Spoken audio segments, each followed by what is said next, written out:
Hello, dear viewers. Time again for the news here on Rwanda Television. My name is Serge Nhore. We'll start with the headlines. The world has been devastated by news of the death of Pope Francis in Rome. Analysts examining the ongoing insecurity in the eastern DRC have reiterated that the Congolese government should focus on resolving its internal issues instead of continuing to blame Rwanda for them. And 12 people have been killed and 30 others injured in the latest airstrikes conducted by the U.S. on Yemen's capital, according to the Houthi rebels in that country.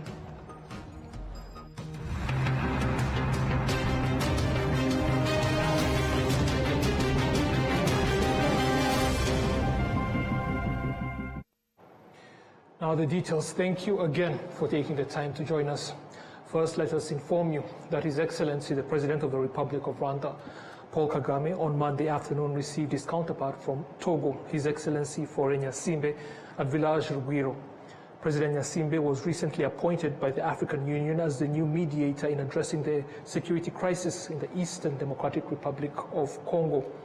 According to information shared on the official X account of the Office of the President of Rwanda, the two heads of state discussed regional efforts aimed at achieving sustainable peace in the Great Lakes region. A statement released by the Office of the President of Togo also indicated that Togo's goal is to lay the foundation for constructive dialogue and lasting reconciliation in order to peacefully resolve the ongoing security challenges in the region. Now, the Archbishop of Kigali, and who is also the President of the Episcopal Conference of Rwanda, Cardinal Antoine Kambanda, has affirmed that Pope Francis, who passed away on Monday, played a significant role in strengthening the relationship between Rwanda and the Catholic Church. We have the details with Adams Kwizera.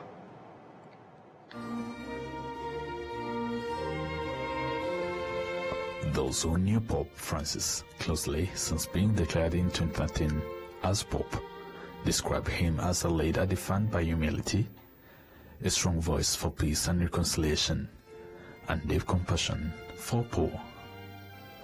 On March 20th, 2017, Rwanda and the Catholic Church opened a new chapter, strengthening diplomatic ties, highlighting the Church's contribution to Rwanda's socio-economic development.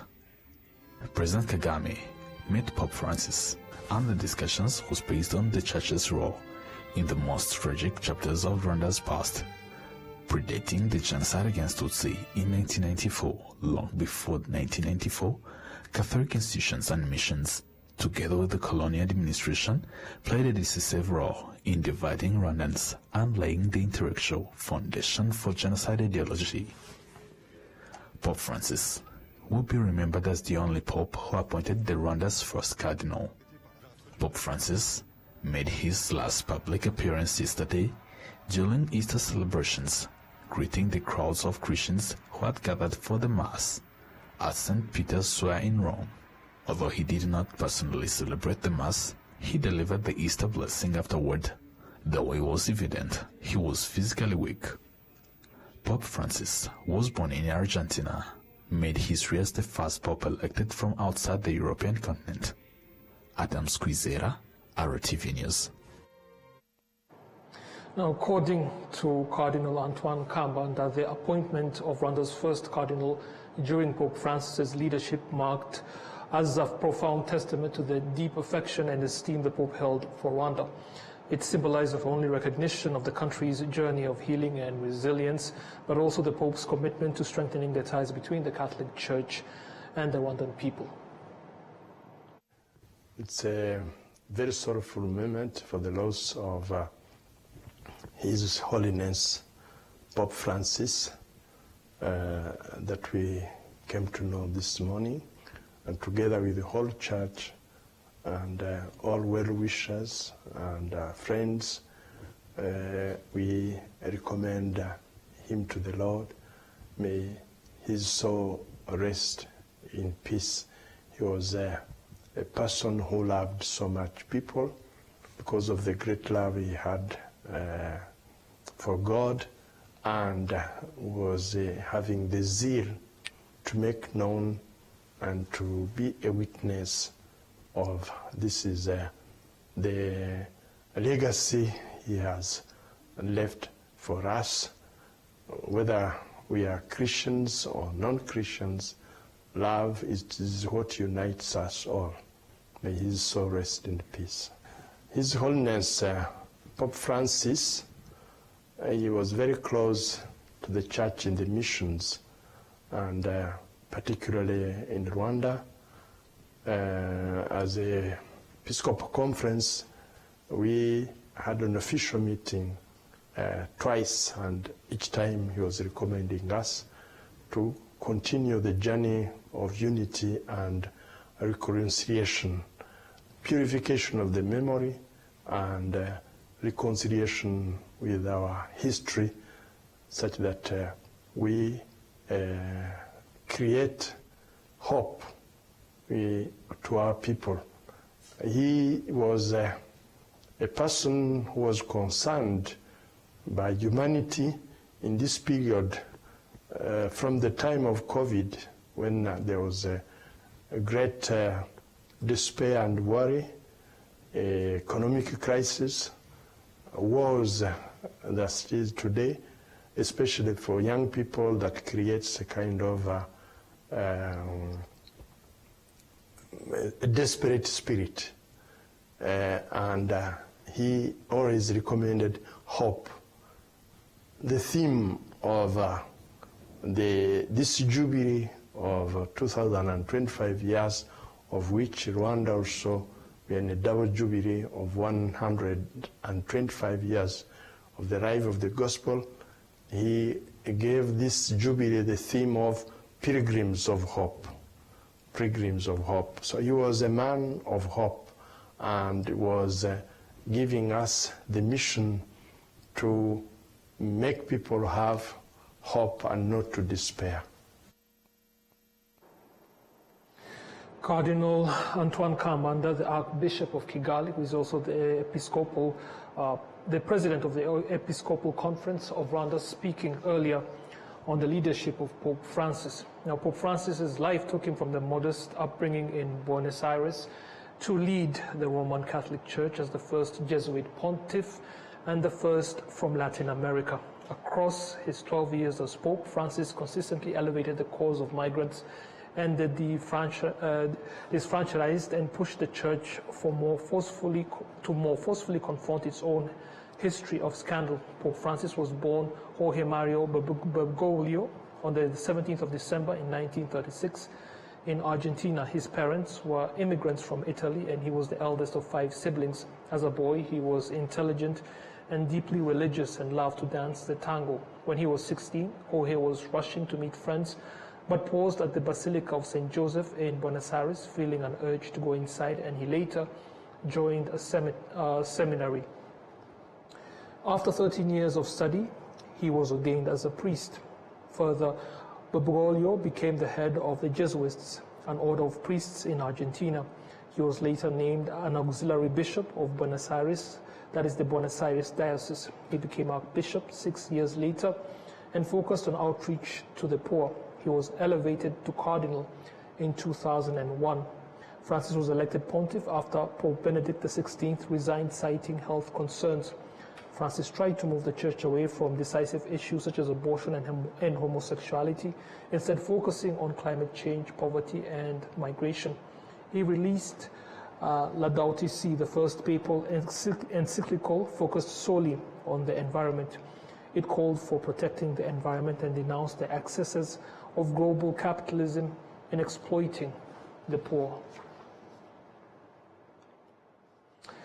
Now let's move to regional security matters, and analysts examining the ongoing insecurity in the eastern DRC believe that the Congolese government should focus on resolving its internal issues instead of continually blaming Rwanda for them. This perspective follows recent accusations by the Congolese government, which has labeled former President Joseph Kabila, a man who led the country for 18 years, a traitor, allegedly collaborating with Rwanda. Reports emerged that Kabila had traveled to Goma, a city that has been under M23 control for nearly 3 months. In response, authorities in Kinshasa quickly branded him a traitor. These accusations come not long after some officials also allege that Kabila is Rwandan by origin. According to Tito Gatabazi, a political analyst focused on the region, calling someone like Kabila a Rwandan and a traitor is a tactic meant to divert attention and shift blame onto Rwanda rather than addressing the country's own deep-rooted challenges. In a recent United Nations Security Council session on insecurity in eastern Congo, Rwanda's Deputy Permanent Representative to the UN, Robert Kainamura, emphasized that Congo's internal issues should not be offloaded onto Rwanda, especially when Congo itself has failed to find lasting solutions. The return of former President Joseph Kabila to the DRC appears to have deeply unsettled the country's current leadership. Over 30 years, Eastern Congo has suffered from chronic insecurity. A key contributing factor has been the Congolese government's decision to welcome individuals responsible for the 1994 genocide against the Tutsi here in Rwanda.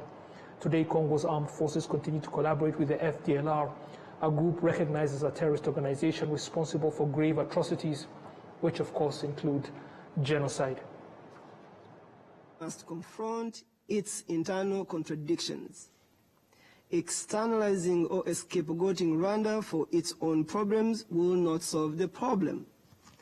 Blame games have become their business. But this is just a painkiller. They must own up this issue.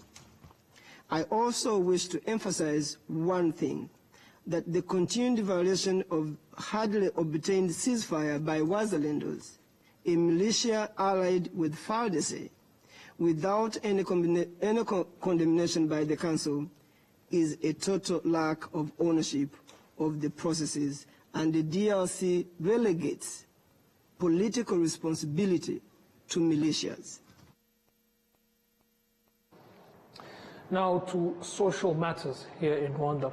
And Rwandans who own radios and televisions have noted that their communication devices are key drivers of development, especially when the information they provide is effectively put to use in daily life. In Kigali, residents describe radio and television as valuable sources of knowledge that support their everyday livelihoods.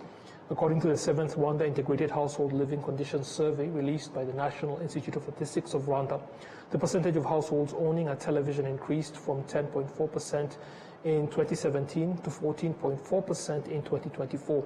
Radio ownership also rose from 73.8% to 86.1% during the same period. The research also revealed a significant urban-rural divide, however. Television ownership stands at 32.7% in urban areas, but only 6.8% in rural areas. Radio ownership is at 93.8% in cities versus 83% in rural areas. This gap highlights ongoing disparities in access to information technology, even as general ownership continues to rise, underscoring the need for broader infrastructure development and media accessibility across the country. Now, in Kigali City, a targeted malaria screening and treatment initiative is underway, focusing on households where a case has been detected. If one member is diagnosed with malaria, the entire household is immediately tested. According to the Rwanda Biomedical Center, Kigali has launched a special intervention program as a way of combating malaria more aggressively in urban settings. Statistics reveal that prior to 2023, Rwanda recorded about 630,000 malaria cases annually. However, the current figure has risen to approximately 850,000 cases. Districts with the highest malaria burden include Gasabo, Chichichiro, and Nyarugenge in Kigali, as well as Bugesera, Gisagara, and Nyagatare in the provinces. This intervention comes ahead of World Malaria Day, which will be observed on Friday this week, highlighting the global fight against malaria and the need for continued efforts to eliminate the disease. Now, Rwandan youths are 98% satisfied with the country's direction. This makes Rwanda the leading African country in terms of youth confidence in national leadership, according to the 2024 survey of the Ichokovitz Family Foundation. We have the details with Enola Gladys Benimana. The 2024 study conducted by the Ichikowi's Family Foundation, based in South Africa, revealed that 98% of Rwandan youth are satisfied with the country's direction. In this report, Rwanda is followed by the Ivory Coast with 91% and Tanzania with 62% of their youth expressing satisfaction with the direction of their respective countries. Adam Bradford, the Chief Executive Officer of Green Horizon Ventures, a company that supports talented youth in arts, agrees with the finding of the report due to the value Rwanda places on its youth. It shows that Rwanda is doing an excellent job when it comes to its economy and its leadership. And the fact that young people are so invested in that and they believe in that is really promising, because it means not only this generation, but generations to come are going to build Rwanda to be even stronger. So if you look at the list, even if East Africa is leading, you've got Tanzania there in the top 3, Cote d'Ivoire, then Rwanda right at the very top. So once again, Rwanda is leading the way. We're using the creative arts to help young people express around social causes that matter to them. We're also working with a number of partners to build a program for creative youth across the country. And we're really excited to see surveys like this, because it shows that there's a massive appetite for young people to be not just involved in what's happening today and tomorrow, but the policies and the growth and the economic development of the future. And that's exactly where Rwanda's youth should be. Young people in Rwanda who have created jobs in various sectors affirm that the country offers many opportunities for development. When you go to the other countries and see that it's your youth who are leading the coffee industry, growing and processing it, I also felt it was important to come and join my fellow young people in Rwanda. We have a beautiful country with security, and truly, where there is peace, anything you can do can be successful. Can see a lot of improvement in different sectors of our country. Can see development in many areas. Like, for instance, for me, I'm an academician. There is different opportunities in our realm. If you are capable to have your mind active, have the willingness to learn new things, like, for instance, for me, I'm in technology world.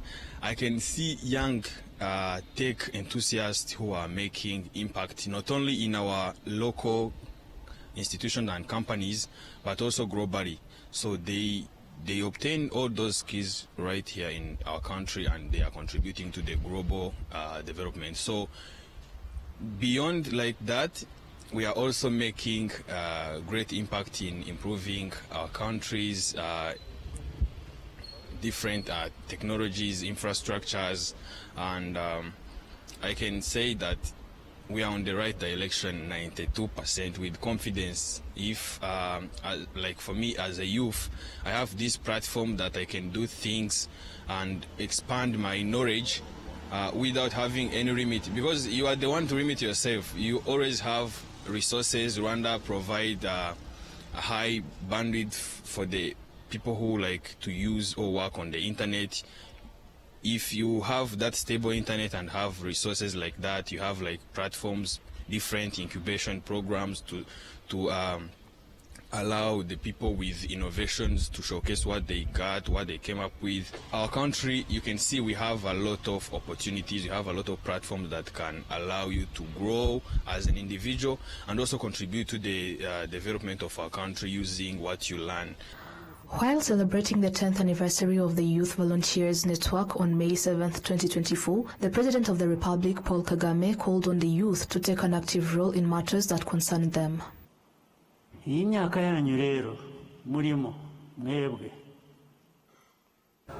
years you are in are years of full opportunities.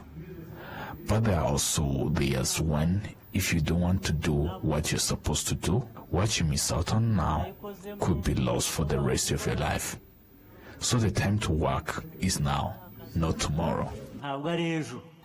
37% of youth aged between 18 and 24 who were surveyed say that the leadership of the African continent is on the right path, while 55% say that Africa is not headed in the right direction.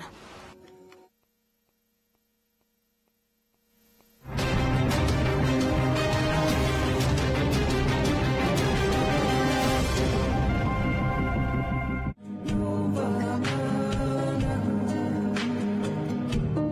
muri iki gihe twibuka ku nshuro ya 31 jenoside yakorewe abatutsi mu 1994, Minisiteri y'Uburezi ifatanyije n'ibigo bishamikiyeho bazibuka abakozi bakoraga mu zahoze ari Minisiteri y'Amashuri Abanza n'Ayisumbuye, Minisiteri y'Amashuri Makuru, Ubushakashatsi n'Umuco hamwe n'abandi bakozi b'ibigo by'izi minisiteri bakoreraga imirimo itandukanye i Remera na Kicukiro kuri Imprisco.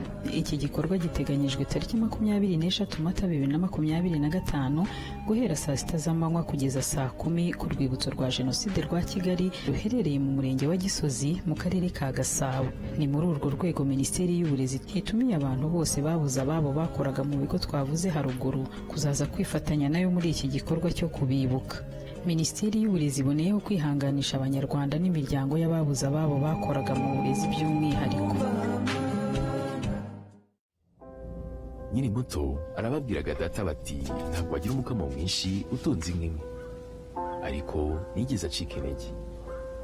Mama akinjira mu bucuruzi hari abamubwiraga bati ntabwo watera imbere udakorera mu iduka rigezweho, ariko ntibyamusubije inyuma, yakoranaga umwete. Njya muri kaminuza hari abanshidikanyagaho bavuga ko nashobora kaminuza naturuka mu muryango wifashije, ariko byarangiye nanditse amateka mashya. Igihe cyo gutera ishema umuryango wanjye kigeze, bamwe bakomeje kumbwira bati ntabwo watera umuryango wawe ibyishimo n'ishema, ariko narabishoboye. Hari abakekaga ko nasigira umurage ukomeye abankomokaho, ariko ubu mfite uruganda rutunganya amata. Banki ya Kigali yabaye umufatanyabikorwa wanjye mu rugendo rwose, inzozi zanjye zibimamo. Bigereho.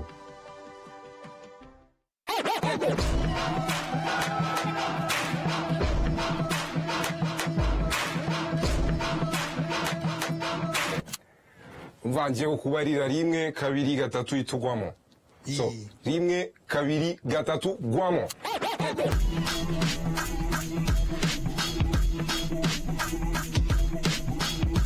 Ugwango.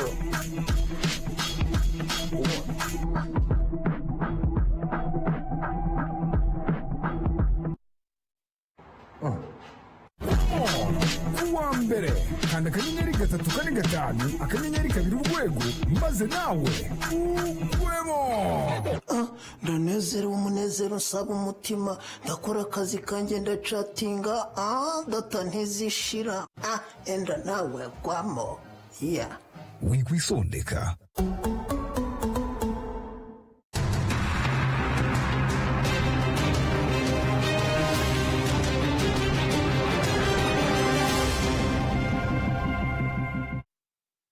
Welcome back.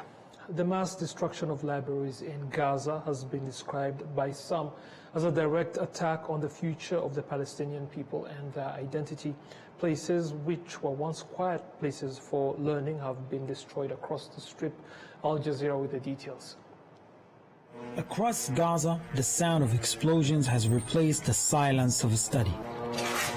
What were once public libraries, sanctuaries of knowledge, spaces of learning, reflection, and hope, are now heaps of broken concrete and ash lying in ruins, reduced to rubble by the relentless Israeli airstrikes.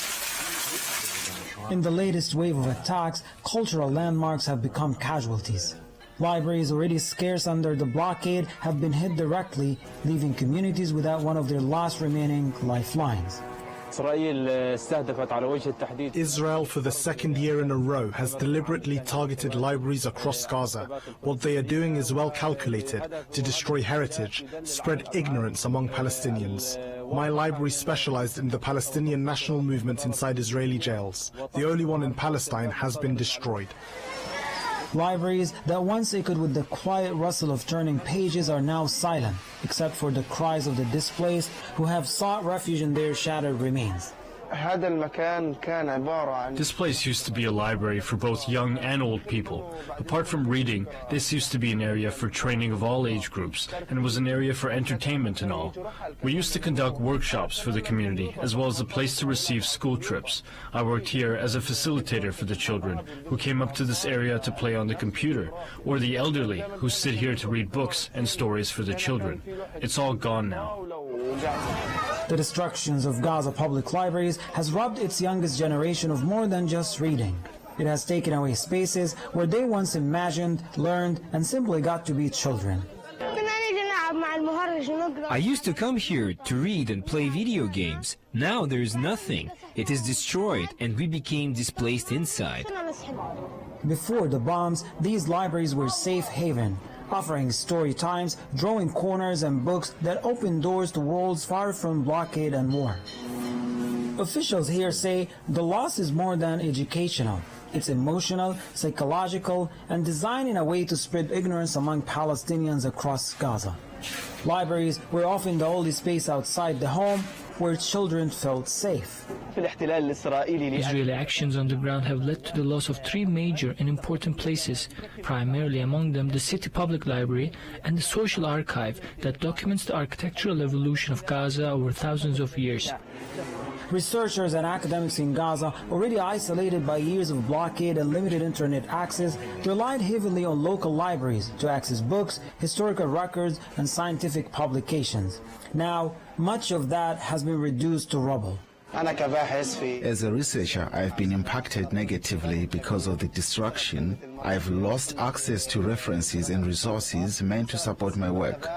In Gaza, the bombs have not just taken lives, they have buried futures, silenced inquiry, and torn pages from the story of the people who continue to seek answers under siege. Hani Mahmoud, Al Jazeera, from Gaza City, Palestine. 12 people have been killed and 30 others injured in airstrikes conducted by the United States on Yemen's capital, according to the Houthi rebels in that country. The strikes came a day after the U.S. launched 13 strikes on Hodeida's port and airport, and 3 days after its deadliest attack to date targeted the Ras Issa port, also in Hodeida, killing at least 80 people and wounding more than 150. Houthi-led areas in Yemen have been subjected to near daily airstrikes by Washington. Al Jazeera once more. The aftermath of another U.S. attack in Yemen. The missile strike reportedly targeted a number of areas controlled by Iranian-backed Houthi rebels.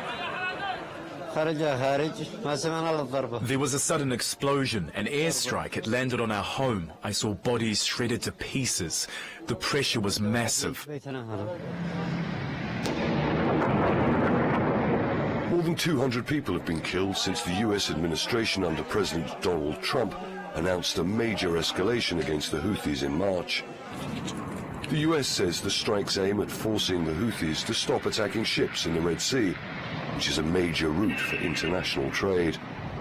The Houthis have reportedly launched more than 100 attacks on vessels they say are linked to Israel. Houthi officials say the attacks are in response to Israel's war on Gaza and in solidarity with Palestinians. No matter how Trump keeps hitting us, we will never abandon Gaza. If he hits us day and night, even if his missiles burn it all down, we will continue to support Gaza with all of our possession, without blood. People on Sunday gathered to protest and pay their respects to victims of another U.S. attack in the Al-Hodeida province the night before. Our protest today, whether in Hodeida or other provinces, is to condemn the U.S. aggression. It's a protest against the targeting of civilians and facilities that belong to the Yemeni people, not to any specific group, sect or party. The Houthis suspended attacks in the Red Sea during a 2-month ceasefire in Gaza earlier this year. They threatened to resume strikes after Israel renewed its assault on the besieged Palestinian territory last month. Charles Stratford, Al Jazeera. We've come to the end of this edition of the news. However, before we go on, another look at the headlines. The world has been devastated by news of the death of Pope Francis in Rome. Pardon me, analysts examining the ongoing insecurity in the eastern DRC have reiterated that the Congolese government should focus on resolving its internal issues instead of continuing to blame Rwanda for them. And as we just saw, 12 people have been killed and 30 others injured in the latest airstrikes conducted by the United States on Yemen's capital, according to the Houthi rebels in that country.